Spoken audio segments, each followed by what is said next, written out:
Assalamualaikum warahmatullahi wabarakatuh sahabat. Kali ini kita akan mereview tentang pemilihan atap. Ya, pemilihan atap ya. Kenapa? Karena pada sebelumnya kita 4 channel sebelumnya kita sudah membahas masalah fasad, masalah lantai 1, lantai 2 dan lantai 3. Nah, kali ini kita akan membahas mengenai atap ya, atap. Nah, atap ini di sini atap kenapa ada dua? Karena di lantai 3 ini hanya fokus, sebelumnya kita bahas hanya fokus pada area jemur sama area tandon.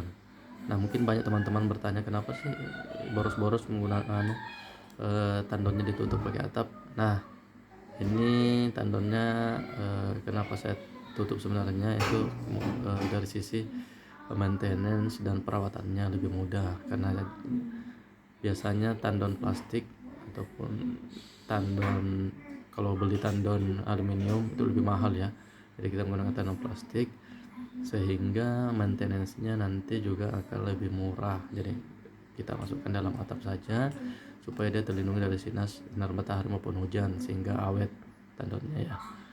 Kemudian atap yang digunakan, kenapa bukan saya menghadapkan ke depan seperti ini? Awalnya memang saya hadapkan ke depan, cuma karena saya lihat ini panjang bentangnya ini lebih panjang, jadi saya alirkan ke bentang yang lebih panjang dibanding bentang dari sini,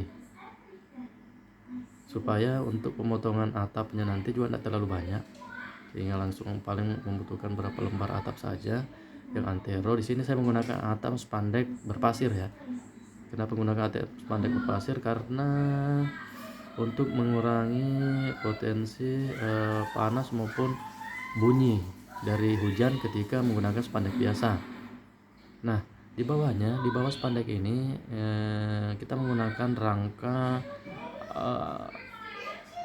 rangka baja ringan tentunya, yang dirangkai sedemikian rupa sehingga kemiringannya dari sini ke sana itu sekitar 15-20%. Kemudian di sini kita gunakan dak beton untuk mengumpul air hujan, di mana untuk air hujan yang terkumpul di sini kita akan buang melalui pipa 4 inch yang tertanam, tidak tertanam, berada di luar kolom. Kemudian kita bungkus lagi pakai beton, kemudian kita cor lagi.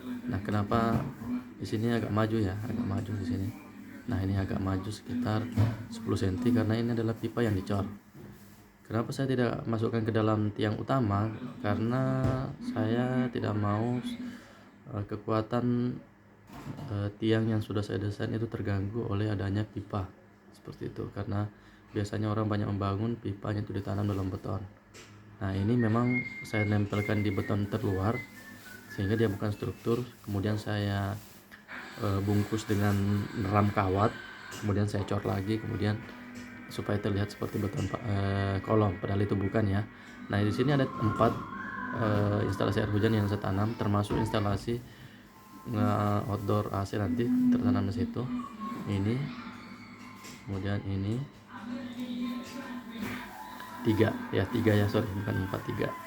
Nah, di sini ini ada mengumpul dari beton ini dan atap yang ada di atasnya. Nah, di atasnya juga seperti ini. Jadi kita akan dak betonnya seperti ini, talang betonnya seperti ini. Kemudian air hujan akan mengalir dari sini ke sana. Oke, jika ini menanyakan kenapa ambil terpendek, karena saya sudah hitung volume air, debit air yang akan melalui ini ya.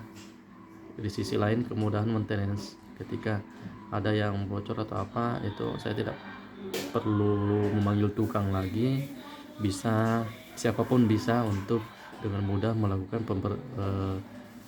pembenahan ataupun perbaikan dari atap ini nantinya. Dan bisa lewat sini, lewat sini, gitu, lewat sini. Kemudian ada pegangan ini ya, list plang ya. Makanya saya naikkan sedikit, itu untuk gunanya untuk pegangan. Kemudian kita bisa mengecat atau waterproofing ulang area ini.